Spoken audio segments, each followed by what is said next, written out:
ॐ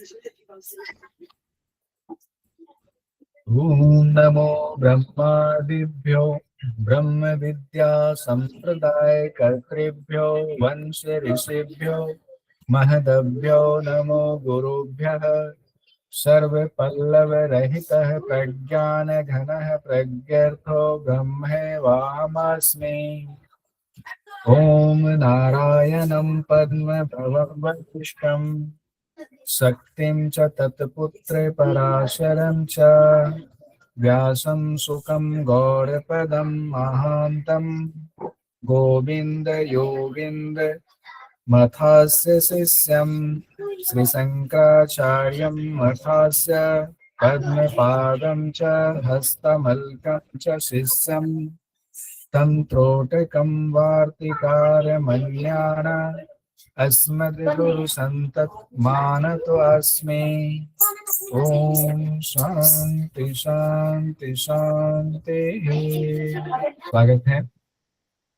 हम लोग सिद्ध सिद्धांत पद्धति प्रथम उपदेश पढ़ चुके थे। प्रथम उपदेश का नाम था पिंड उत्पत्ति, हम लोगों ने देख लिया था। पिंड उत्पत्ति हुई तो पिंड पर अब विचार शुरू होगा, तो हम लोग आज द्वितीय उपदेश से शुरू करेंगे जिसका नाम है पिंड विचार। द्वितीय क्या है? पिंड विचार। फिर तीसरा है पिंड संविद, चौथा पिंड आधार, पांचवा समरसता और छठा है अवधूत योगी। तो हम लोग आज देखेंगे पिंड विचार के बारे में, और इसमें क्या इंपॉर्टेंट चीज हमें पढ़ना है जो एग्जाम में पूछा जाता है। 5 महत्वपूर्ण चीजें हमें पढ़नी है।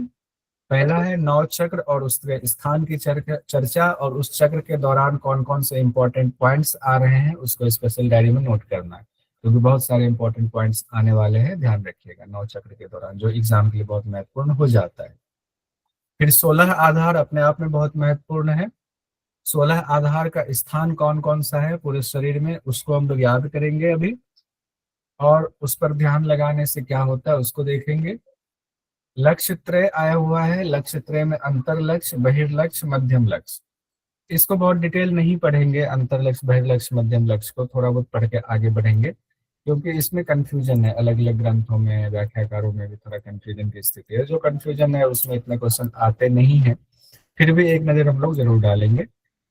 व्योम पंचक फिर है, ये इंपॉर्टेंट है, यहाँ से क्वेश्चन पूछा जाता है। तो व्योम पंचक को हम लोग सीक्वेंस में याद करेंगे।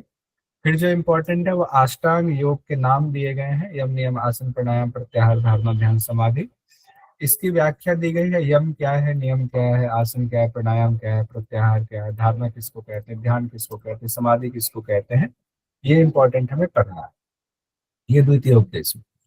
तो 9 चक्र, 16 आधार, 3 लक्ष्य, 5 व्योम पंचक हुआ, अष्टांग योग हुआ। ये जो 5 चीजें हैं, ये 5 चीजें किसके अंतर्गत आ गई? पिंड विचार के अंतर्गत। जो हम पिंड विचार कर रहे हैं तो ये सारी चीजें हमारे विचारों में आता है। ये सब आध्यात्मिक है। अभी हम क्या विचार करते हैं? अभी हम बाह्य वस्तु के बारे में विचार करते हैं। हमारा घर कैसे होगा, घर का लोन कैसे चुकाएंगे, गाड़ी कैसे खरीदेंगे, बच्चे की पढ़ाई कैसी होगी, जीआरएफ कैसे होगा, बाह्य चीज है। लेकिन जो आध्यात्मिक ऊर्जा की तरफ बढ़ते हैं वो ये चीजें हो गई शरीर से संबंधित। हम लोग सबसे पहले आते हैं नव चक्र में। अब एक क्वेश्चन आपको यहीं से बन जाता है, सिद्ध सिद्धांत पद्धति में कितने चक्रों की चर्चा है? ये एक क्वेश्चन आपका इंपॉर्टेंट यहीं से हो गया। सिद्ध सिद्धांत पद्धति में कितने चक्रों की चर्चा है? तो 9 चक्रों की चर्चा है। एक एक चक्र को हम यहाँ पढ़ते हैं, और उसमें से जो इंपॉर्टेंट पॉइंट है उसको नोट करते जाइए। ब्रह्म चक्र है पहला चक्र। कौन सा चक्र है? ब्रह्म चक्र। यहाँ पर आप कह सकते हैं जो मूलाधार चक्र जिसको हम लोग पहला चक्र कहते हैं, उसी को यहाँ पर नाम दिया गया है ब्रह्म चक्र। तो कई बार देखिए, आध्यात्मिक दृष्टि से आप ब्रह्म चक्र बोलो, मूलाधार चक्र बोलो, तो कोई बात नहीं, एक ही बात है। लेकिन परीक्षा की दृष्टि से आपको ब्रह्मचर्य बोलना पड़ेगा। परीक्षा की दृष्टि से क्या बोलना पड़ेगा? ब्रह्मचर्य। तो ये इंपॉर्टेंट हो जाता है। कहाँ है इसका स्थान? बुधा के पास बताया गया है। अब इस ब्रह्म चक्र के बारे में कहा गया है, जो ब्रह्म चक्र है वो 3 फेरे से युक्त है। ब्रह्म चक्र क्या है? 3 फेरे से युक्त है, और आकार कैसा है? योनि मंडल के जैसा आकार। अब यहाँ पर हमें ये ध्यान रखना पड़ेगा कि 3 फेरे से युक्त कहा गया है। कई बार ये कंफ्यूजन होते हैं, 3 फेरे से युक्त कहीं कुंडलिनी के लिए तो नहीं कहा गया है। तो मैंने कई जगहों पर ढूंढने की कोशिश की, नहीं कहा गया है, क्योंकि कुंडलिनी के लिए ज्यादातर जगहों पर जो है चर्चा, ज्यादातर क्या तकरीबन सभी जगहों पर वो नाभि चक्र में कहा गया है, सिद्ध सिद्धांत पद्धति में नाभि चक्र में कहा गया, ये ध्यान रखिए। यहाँ 3 फेरे से युक्त ब्रह्म चक्र के लिए कहा गया है। ब्रह्म चक्र का की संरचना बता रहे हैं, ऐसी है। आकार योनि मंडल, और योनि मंडल आकार है तो योनि मंडल मान लेते हैं वहां पर, तो वहां काम रूप पीठ कहा गया है। योनि मंडल जहां भी होता है उसमें पीठ होता है, जिसको कामरूप पीठ कहते हैं। अलग अलग ग्रंथों में पढ़ेंगे तो योनि मंडल और कामरूप पीठ और जगहों पर भी आपको मिलेगा, वहां भी आप देखेंगे तो तकरीबन इसी से मिलती जुलती चीजें हैं। अब इस ब्रह्म चक्र पर ध्यान क्या करना है? अग्नि के स्वरूप वाली शक्ति का ध्यान करना। किसका ध्यान करना है? अग्नि के स्वरूप वाली शक्ति का ध्यान करना है। और जब आप ध्यान करेंगे सभी कामनाएं पूर्ण होंगी। अब मान लीजिए पहला चक्र है आपका ब्रह्म चक्र, जो मूलाधार चक्र जिसको कहते हैं, गुदा के पास है। अग्नि के स्वरूप वाली ज्योति का ध्यान करना है, शक्ति का ध्यान करना है, उससे सभी कामनाएं पूर्ण होंगी। तो यहाँ पर एक जो इम्पोर्टेंट चीज हो जाता है वो है कामरूप पीठ है यहाँ पर ब्रह्म चक्र में। दूसरी बात हम लोग आते हैं स्वाधिष्ठान, जो लिंग मूल में है। स्वाधिष्ठान कहाँ कहा गया है? लिंग मूल में। तो ये नाम स्वाधिष्ठान ही हम लोग ये जानते भी हैं, लिंग मूल में है, मेढ्र के मूल में है। अब इस स्वाधिष्ठान चक्र के बीच में लिंग का स्थान बताया गया। और स्वाधिष्ठान एक लिंग तो जो भौतिक लिंग है, जिसको मेढ्र संस्कृत में कहते हैं, जो सिद्धासन में जिसका शब्द आता है, एक तो वो हुआ। दूसरा उसके मूल में चक्र है, चक्र सूक्ष्म होता है। उस सूक्ष्म चक्र में, और चक्र कहाँ होता है? सुषुम्ना नाड़ी में होता है। उस सूक्ष्म चक्र में एक लिंग भी है। क्या बेटा? नहीं मैंने नहीं बोला, प्रिंट ले आए, जाना तो ले आना, कपड़े पहन के ढंग से जाना, ठंड लग जाएगी। उसमें क्या है? लिंग है एक। और लिंग भी कैसा है? मूंगे के अंकुर के समान है। मूंगे के अंकुर के समान, मुख नीचे किए हुए, पीछे मतलब मुख नीचे किए हुए है पीछे। एक होता है जनरली ऊपर, जैसे कमल खिला हुआ, तो कह रहे नहीं, वहां पर लिंग है और लिंग नीचे मुख किए हुए है। उसी लिंग का ध्यान करना है। किसमें? स्वाधिष्ठान। और उस स्वाधिष्ठान में उड्यान पीठ कहा गया। कौन सा पीठ है? उड्यान पीठ है। और जब हम उसका ध्यान करते हैं और अगर हमें सिद्धि मिल जाती है स्वाधिष्ठान चक्र की, तो पूरा जगत आपके प्रति आकर्षित होने लगता है। जैसे मान लीजिए बहुत बड़े साधु संत होते हैं, उनके पीछे पूरी दुनिया भागती है। बहुत बड़े संत होते हैं ना, संतों के पीछे दुनिया भाग रही है, उनके एक दर्शन के लिए उमड़ रही है। बहुत सारे नाम आपके जहन में आ जाएंगे। तो ये कहाँ पर कहा गया है? जगत जगत का आकर्षण उस साधक के प्रति पैदा होता है, ये कहा गया स्वाधिष्ठान में सिद्धि होने पर। पीठ कौन सा है? उड्यान पीठ है। अब हम लोग आते हैं नाभि चक्र में। नाभि चक्र में कहा गया है नाभि स्थान है, और इसमें कुंडलिनी का स्थान बताया गया है। और कुंडलिनी भी कितने फेरा लपेटे हैं? इसमें 5 फेरा लपेटे हुए कुंडलिनी है नाभि चक्र में। कितना फेरा लपेटे हुए? 5 फेरे से युक्त है। कहाँ? सिद्ध सिद्धांत पद्धति में किस चक्र में कुंडलिनी का स्थान कहा गया है? नाभि चक्र में 5 फेरा लपेटे हुए हैं। और वो कुंडलिनी के बारे में कहा गया है, करोड़ों सूर्य के समान कांति से युक्त कुंडलिनी शक्ति है उसी में, यानी नाभि चक्र में, उसके बीच में। और वही कुंडलिनी शक्ति आपको सभी सिद्धियां देने वाली है। कुंडलिनी नहीं जगेगी तो हमें सिद्धियां नहीं मिलेंगी, इसीलिए कुंडलिनी का ध्यान करना चाहिए। इसमें क्या इंपॉर्टेंट हो गया? कुंडलिनी शक्ति स्थित है। अभी हम लोग जो इंपॉर्टेंट पॉइंट्स है लास्ट में उसको एक बार और देखेंगे, और आप लोग भी इसको नोट करते जाइए स्पेशल डायरी में, तो ठीक रहेगा। फिर कहा गया अनाहत चक्र के बारे में। अब देखिए नाभि पहुंच गया, चक्र तो वही है। फिर अनाहत चक्र पर हम लोग आ गए, हृदय स्थान में कहा जाता है। और हृदय स्थान में भी कहा, हृदय स्थान तो एक स्थान के लिए हुआ, लेकिन वो बेसिकली होता है सुषुम्ना में, तो पीछे की तरफ हो गया सुषुम्ना स्थान हो गया हृदय। हृदय इसका आधार है, तो इसीलिए इसको हृदय चक्र भी कहा, अनाहत चक्र को हृदय चक्र भी कहा। कितनी पंखुड़ियों वाला कमल है? तो यहाँ 8 पंखुड़ियों वाला कमल है। 8 पंखुड़ियों वाला, सिद्ध सिद्धांत पद्धति में कहा गया 8 पंखुड़ियों वाला कमल है यहाँ पर अनाहत चक्र। ये ध्यान रखेंगे। तो एक साइड में कहीं पर नोट में लिख लीजिएगा कि चक्रों का भी हमें किस चक्र में कितने पेटल्स कहे गए हैं, किस ग्रंथ में अगर कहीं कहा गया है तो उसका भी कंपेयर आपको करना है। और खुद से जितना करेंगे उतना बढ़िया, बाकी जितना मैं दे पाऊंगा वो तो दूंगा ही। तो ये 8 उसमें लिख लीजिए। वैसे जनरली कितना माना जाता है हृदय में? हृदय में 12 कितनी? 12 12 12 का 12 मान, 12 पेटल। 12 पेटल्स। इसीलिए यहाँ से क्वेश्चन जो है आपके लिए एक जिज्ञासा उस क्वेश्चन हो जाता है कि 6, 4, 10, 12, फिर 16 होता है, फिर 2 होता है, यही होता है ना, नॉर्मली हम लोग यही पढ़ते हैं। क्लियर हो ना? मैं कंफ्यूजन तो नहीं की नहीं? ठीक है। तो 12 और 16 पढ़ते, लेकिन यहाँ कहा गया 8 पंखुड़ियों वाला कमल है, और वो जो कमल है उसका मुख भी नीचे की तरफ कहा गया है, हृदय कमल का। और उसके बीच में लिंग के आकार की ज्योति है। तो ज्योति तो लिंग के आकार की ही होती है, इसलिए ज्योतिर्लिंग कहा जाता है। उस ज्योतिर्लिंग का ध्यान करना है। अब उसको हंस कला भी कहा जाता है। एक पॉइंट ये हो गया, हंस कला। उस ज्योतिर्लिंग को हंस कला कहा जाता है। और अगर उस हंस कला रूपी ज्योतिर्लिंग का ध्यान करते हैं, हमारी सारी इंद्रियां कंट्रोल में आ जाती हैं। कहाँ पर ये बात आई है? अनाहत चक्र में, यानी हृदय चक्र में ये बात आई हुई है। अब हम लोग आते हैं हृदय चक्र के बाद हम आते हैं कंठ चक्र में। अब कंठ चक्र में कुछ ज्यादा ही चीजें इंपॉर्टेंट बताई गई हैं, एक एक पॉइंट को देखिए। पहले कहा गया है कंठ चक्र का विस्तार 4 अंगुल विस्तार वाला है। कंठ चक्र का विस्तार कितना है? 4 अंगुल। अब एक अपने आप में एक बात होगी, यहाँ जो चक्र है ये 4 अंगुल विस्तार वाला है, और उसके बाएं भाग में इरा है, दाहिने भाग में पिंगला है, और उसके बीच में सुषुम्ना नाड़ी है।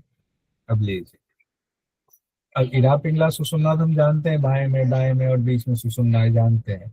लेकिन इस चक्र के दौरान चर्चा की गई तो क्वेश्चन बन जाता है कि किस चक्र में इरा पिंगला सुषुम्ना का स्थान है, बताइए।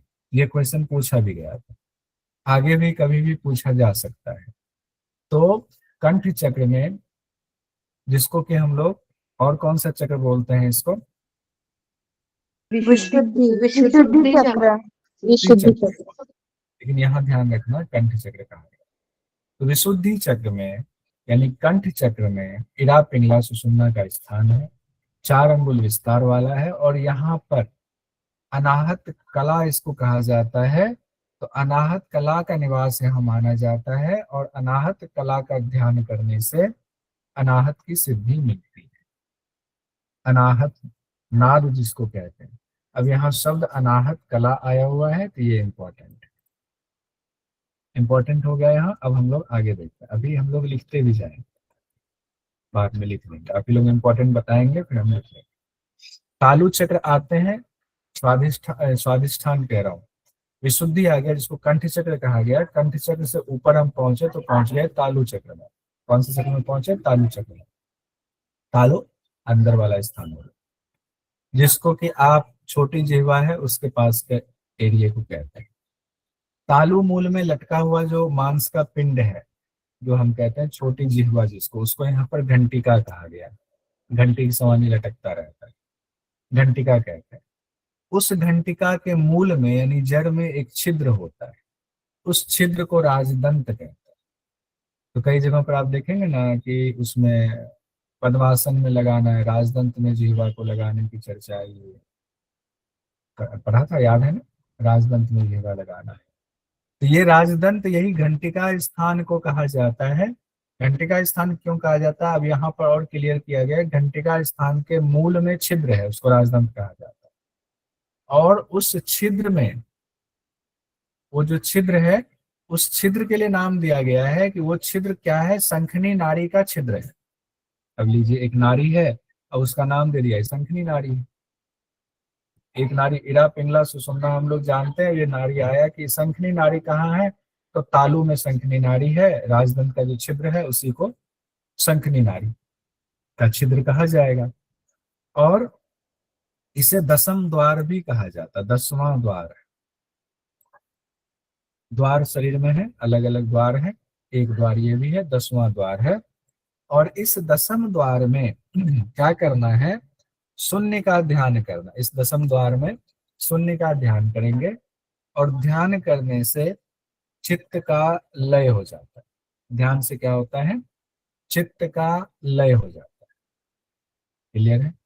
अब हम लोग आते हैं भूत चक्र या मध्यम चक्र, सातवां चक्र।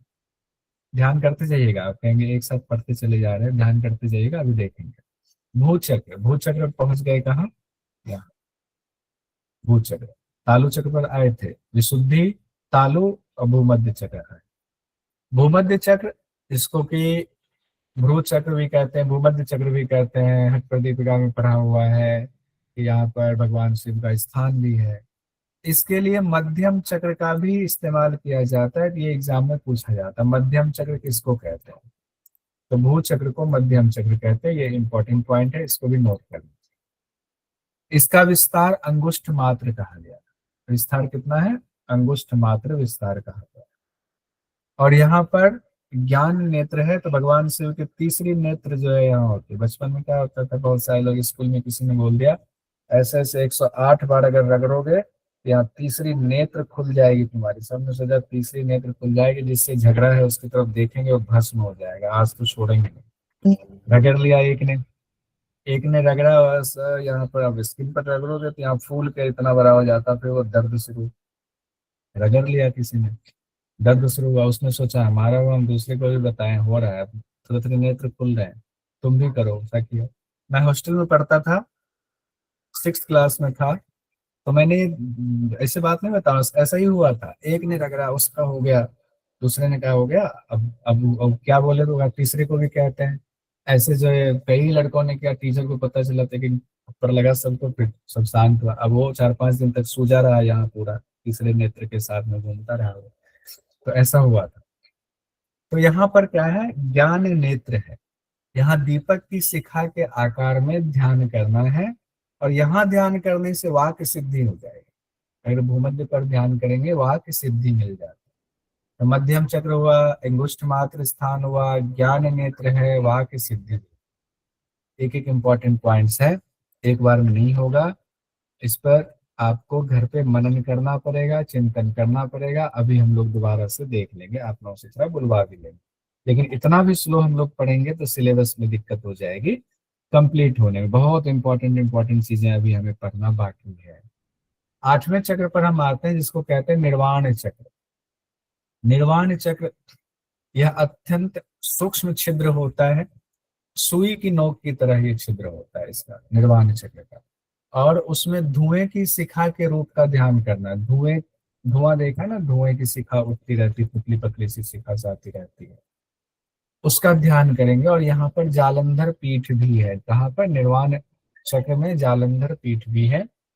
मोक्ष की प्राप्ति होती है अगर आपको सिद्धि मिल गई तो। निर्वाण, निर्वाण नाम ही निर्वाण है, तो निर्वाण की प्राप्ति हो जाएगी। और अंतिम 9वां चक्र जो है वो है आकाश चक्र कहा गया है।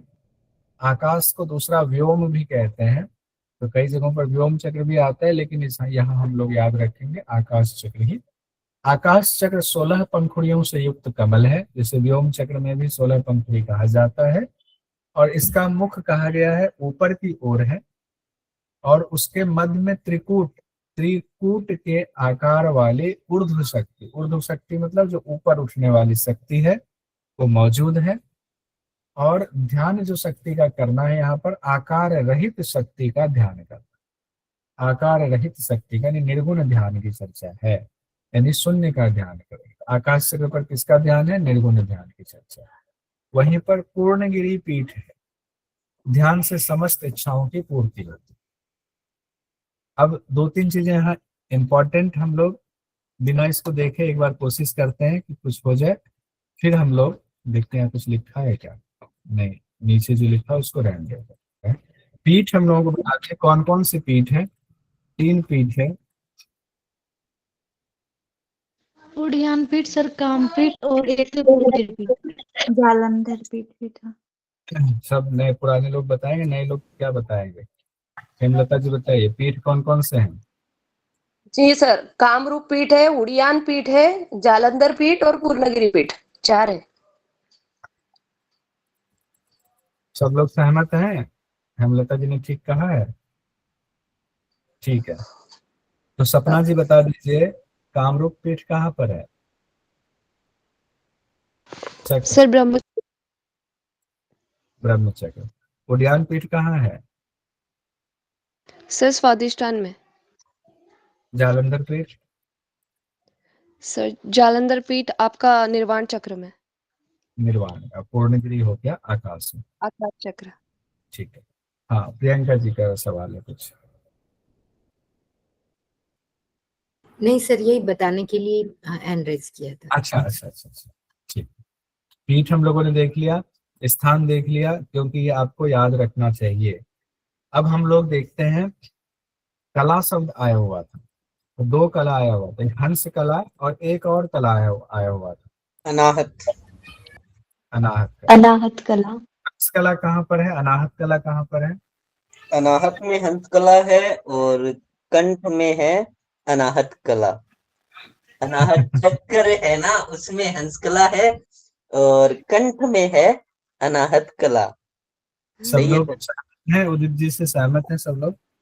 जी सर। Sir yes sir. ठीक है, कला आया। अब एक और चीज आई हुई थी, स्थान की चर्चा थी। मतलब स्थान नहीं, अब माफी चाहूंगा, स्थान नहीं कहेंगे, आकार, आकार भी क्या कहेंगे? विस्तार सर। विस्तार, विस्तार, बहुत सुंदर, थैंक यू पुतली। विस्तार की चर्चा आई थी। विस्तार एक आया हुआ था 4 अंगुल विस्तार, दूसरा आया अंगुष्ठ मात्र विस्तार, और तीसरा आया था सुई की नोक के बराबर विस्तार, और कुछ आया था क्या? ठीक है, 3 आया था। 8 तो पंखुड़ियों का सर, कमल भी तो आया था। पहले एक एक बढ़ लें। जी सर। ठीक है, अंगुष्ठ मात्र जो विस्तार था, इसको अंगुष्ठ होगा, अंगुष्ठ होगा, अंगुष्ठ होगा, अंगुष्ठ, ठीक है। अंगुष्ठ मात्र विस्तार, 4 अंगुल विस्तार, सुई की नोक के बराबर। तो 4 अंगुल विस्तार किस चक्र के लिए कहा गया? मूल। कंठ चक्र। और अंगुष्ठ, अंगुष्ठ मात्र भूमध्य। भूमध्य। ठीक है। भूचक्र। और सुई की नोक के लिए निर्वाण निर्वाण चक्र आया। ठीक है, ये भी हो गया। अब एक आया ज्ञान नेत्र, एक आया वाक सिद्धि, और कुछ आया था क्या? मोक्ष प्राप्ति। ईड़ा पिंगला वाला आया था, सुषुम्ना। 10म द्वार, हाँ। ईड़ा पिंगला सुषुम्ना का स्थान आया था। हाँ चलिए, पहले ज्ञान नेत्र पर आते हैं। ज्ञान नेत्र आप लोग बताइए तो ठीक रहेगा। ज्ञान भूमध्य नेत्र चक्र। कहाँ पर है? भूमध्य चक्र में। चक्र से। नए लोग भी बोलिए, बोलिए, बोलेंगे तो गलती होगी तो कभी नहीं भूलेंगे। भूमध्य गलती चक्र। से- भूमध्य चक्र में आया था सर। भूमध्य चक्र। हाँ, ऐसा कोई नहीं है जो गलती नहीं करता है, और जो गलती करता है ना वो फिर कभी वो गलती नहीं करता है। तो गलती कीजिए, कोई दिक्कत नहीं। वाक्य सिद्धि किसमें आया था? भूमध्य से। चक्र में। भूचक्र से है।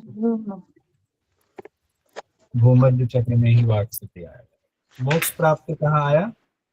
निर्वाण निर्वाण निर्वाण। चक्र सर। 10म द्वार किसको कहा गया? तालु तालु चक्र। तालु चक्र। तालु चक्र के दौरान आया। ठीक है, अच्छा, यहाँ पर तो बहुत सारी चीजें आई होंगी फिर। तो यहाँ पर एक नाड़ी का विवर भी आया था। कौन सी नाड़ी का विवर था? संखिनी नाड़ी द्वार था वो, 10वां द्वार जिसे कहते हैं। संखिनी नाड़ी सर। का विवर। हाँ बताइए। जी एक क्रांति को बोला है। क्या क्या विशाली जी? सर सुनने पे ध्यान लगाने के लिए बोला था। इस पर ध्यान, आवाज के लिए। शून्य ध्यान। शून्य ध्यान बोला है ना, शून्य ध्यान। शून्य सर ध्यान। दो जगह है शून्य ध्यान। ठीक है, ये लिख लेते हैं।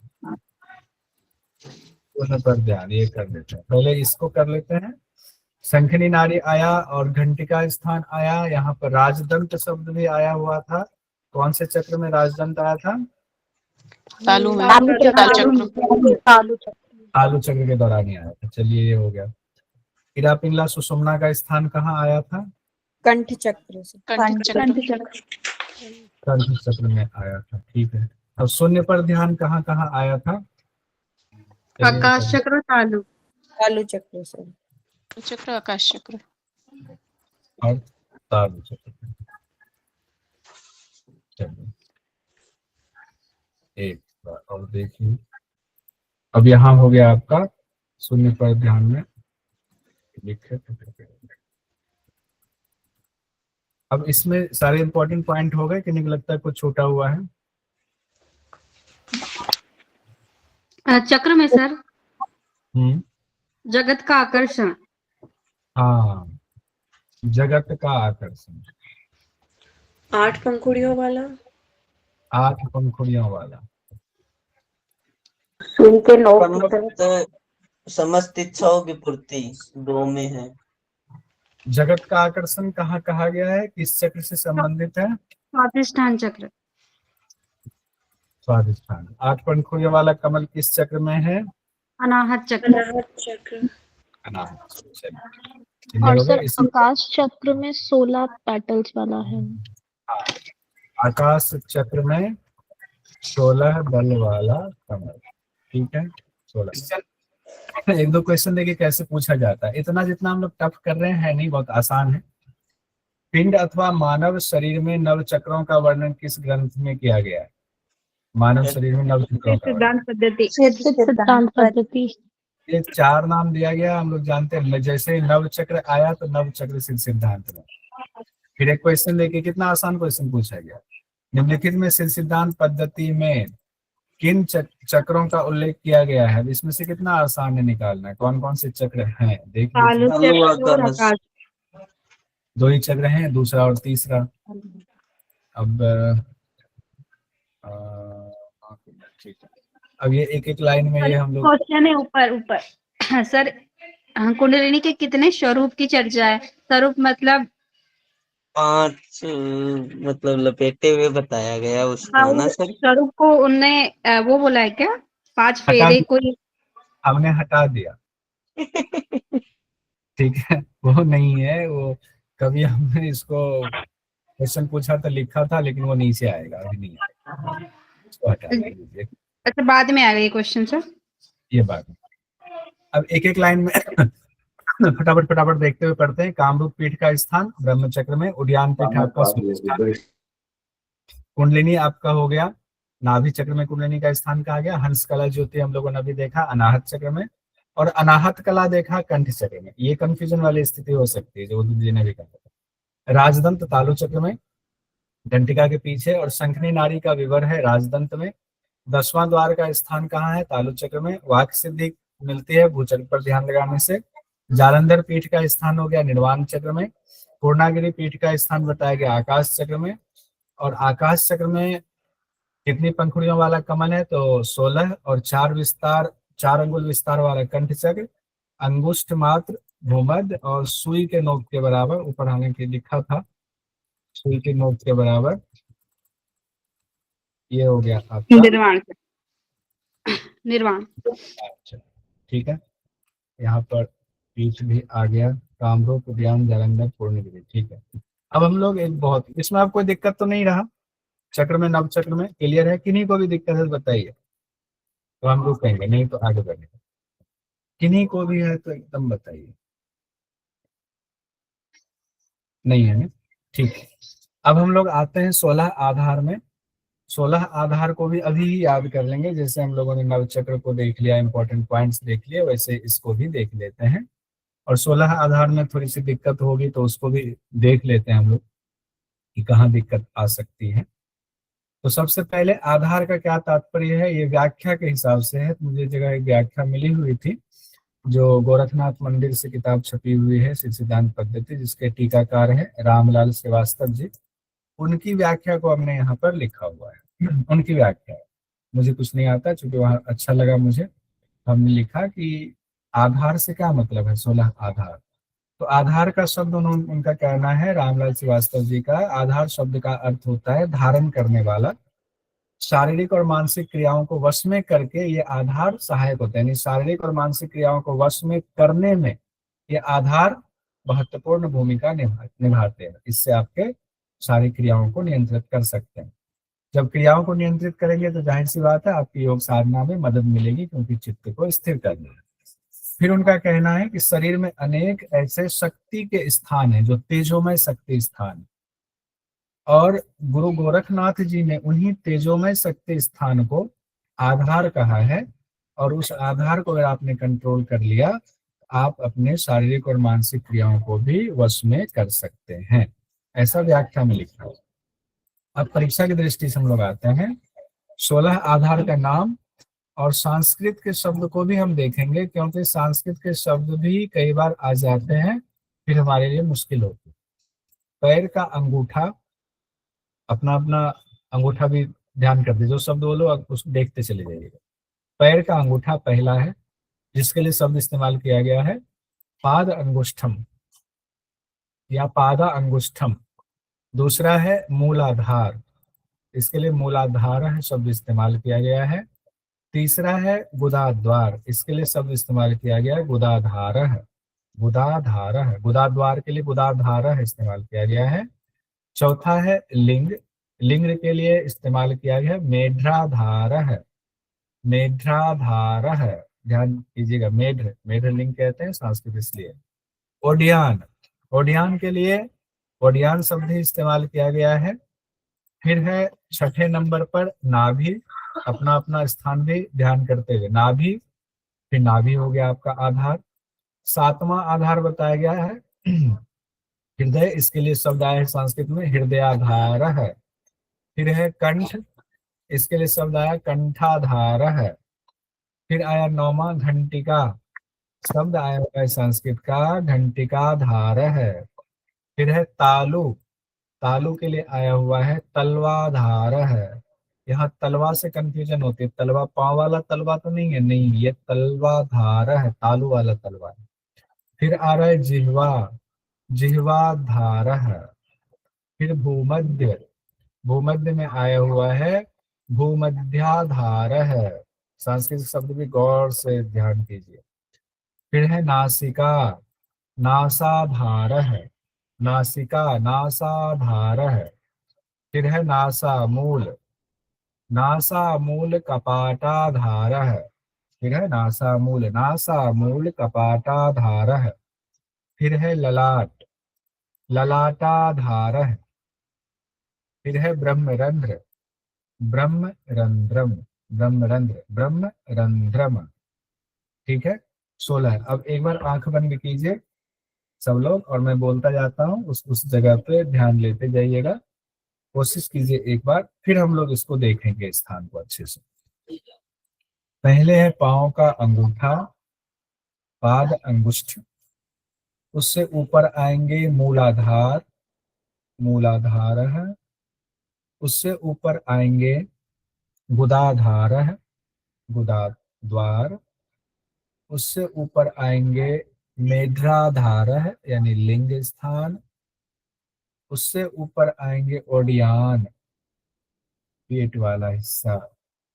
उससे ऊपर आएंगे नाभि, नाभि से ऊपर आएंगे हम लोग हृदय, हृदय से ऊपर आएंगे कंठ,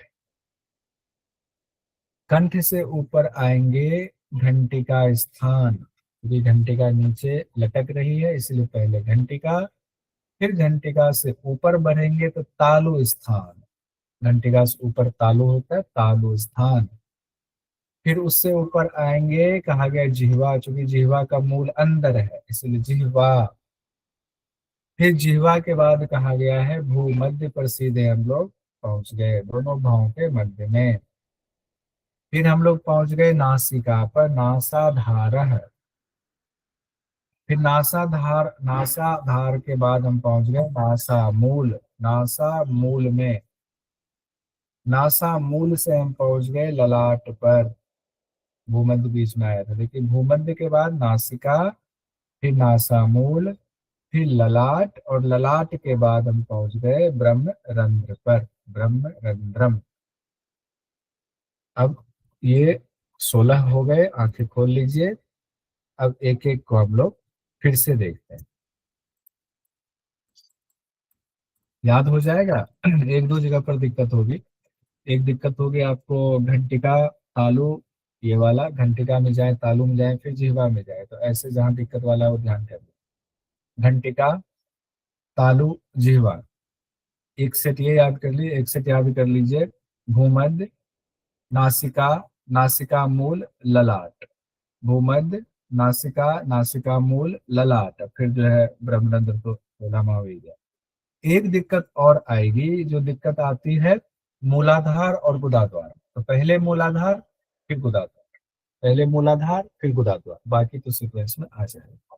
तो अभी हम लोग याद कर लेंगे इसको एक बार। यहाँ देख लेते हैं कौन से आधार पर हम लोग ध्यान करेंगे और उसका क्या फल होगा।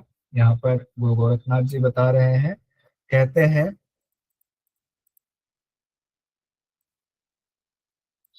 पैर का अंगूठा जो पहला आधार है 16 आधार में, तेजोमय स्वरूप का वहां पर ध्यान करेंगे। पांव के अंगूठे पर भी ध्यान करना है तेजोमय स्वरूप का।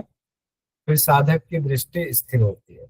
पूरी क्रिया नहीं बताई गई है, ये ध्यान दीजिएगा, पूरी क्रिया नहीं बताई गई है, बहुत सारी बातें छिपी हुई है। ये नहीं कहा गया है कि दृष्टि कहाँ रखना है, दृष्टि अंगूठे पर रखना है या मानसिक दृष्टि अंगूठे पर रखना है, या उस दौरान और भी कोई क्रिया करनी है, ऐसा कुछ नहीं कहा गया है। श्वास के बारे में कुछ नहीं है। पैर का अंगूठा तेजोमय स्वरूप का ध्यान, साधक की दृष्टि स्थिर होती है। फिर आ गया मूलाधार पर, ऊपर बढ़े, दूसरा आ गया मूलाधार। बाएं पैर की एड़ी से दबाना है मूलाधार को। मूलाधार किससे दबाना है? बाएं पैर की एड़ी से दबाना है मूलाधार को, तो मूलाधार की सिद्धि हो जाएगी। अग्नि प्रदीप्त होती, लीजिए मूलाधार को दबाने से अग्नि प्रदीप्त होती है, अलग सी बात है ना। फिर कहा गया है गुदाद्वार। गुदाद्वार हुआ अश्विनी मुद्रा वाला, सिकोरे फैलाए, सिकोरे फैलाए। अभी जो लोग बैठे हुए हैं लगातार, दूसरा 2 घंटा होने वाला है, तो मूलाधार का तो कर लीजिए, सॉरी गुदाद्वार का, सिकोरे फैलाए, अश्विनी मुद्रा करते रहिए, बीच बीच में कीजिए सब लोग। अपान वायु स्थिर होती है, देखिए मूलाधार में अग्नि प्रदीप्त होती है और गुदाद्वार में कहा गया है अपान वायु स्थिर होती है। फिर मेढ्र आधार कहा गया, मेढ्र आधार। अब मेढ्र पहुंच गए लिंग स्थान पर, तो लिंग का संकोचन करना चाहिए। लिंग के संकोचन से कहा गया है ब्रह्म, विष्णु और रुद्र ग्रंथि का भेदन होता है। बहुत इंपॉर्टेंट है, पूछा जा सकता है एग्जाम में, तो ये आपको नोट करना। मेढ्र आधार से क्या फल मिलता है?